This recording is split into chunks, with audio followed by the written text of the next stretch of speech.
निर्मल मन से भक्ति करने पर ज्ञान रत्न पैदा होता है। ज्ञान को खोजने वाले ही कामधेनु को प्राप्त करते हैं।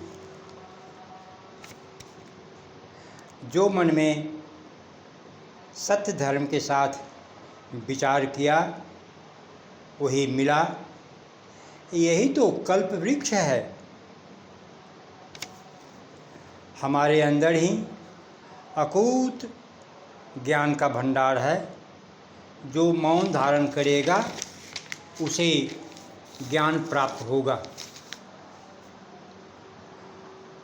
मौन धारण करने का मतलब है मन की चंचलता को शांत करना, मन को चंचल होने से रोक देना।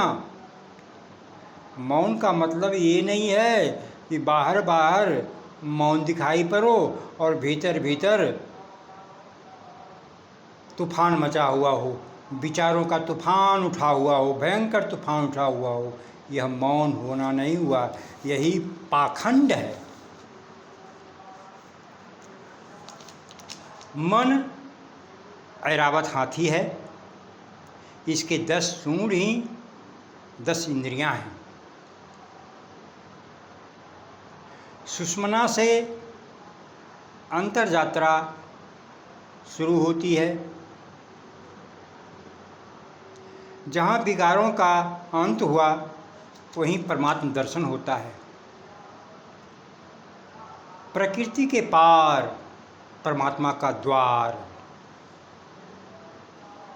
सुषुम्ना के दर्शन के वक्त इंद्रियां सिमट जाती है, सिकुड़ जाती है, समाप्त हो जाती है। अंदर चलना, मन को अंतर्मुखी करना, यानी आत्मा की तरफ चलना। बहिर्मन बाहर की यात्रा करता है, विषय भोग में लिपटा हुआ रहता है। वह दूर दूर तक दुनिया वालों को ताकता झांकता रहता है। परमात्मा की तरह निर्मल होने वाला ही परमात्मा दर्शन कर सकता है। भगवान कभी धन नहीं मांगते, वे तो तुम्हें ज्ञानपूर्वक निष्काम भाव से कर्म करते देखना चाहते हैं। मन के चंचल होने से ही असंतोष, वैर भाव, वैराग का अभाव, एकाग्रता की कमी,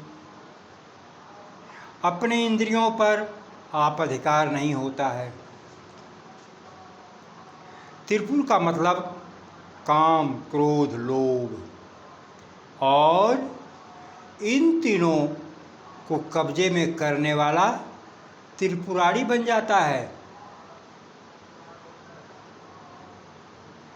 सती का मतलब जो नारी ज्ञानवती हो, संस्कारवती हो, चरित्रवती हो, विचारवती हो, जो सिर्फ और सिर्फ अपने पति से प्रेम करती हो,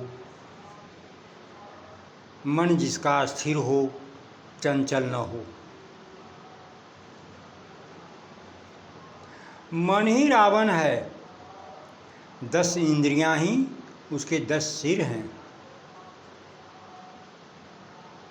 संत के पास लकड़ी बनकर मत जाओ, लोहा बनकर जाओ, तभी वह तुम्हें सोना बना सकते हैं, क्योंकि संत खुद पारस होते हैं।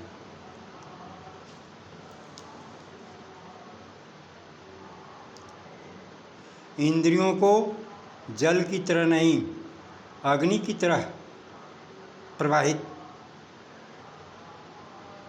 करनी है। जल नीचे की ओर भागता है, अग्नि ऊपर की ओर जाना चाहती है। अतः हमें मनमुखी होकर अपने मन को नीचे बहने नहीं देना है। हमें आत्ममुखी होकर ऊपर की ओर प्रवाहित करना है।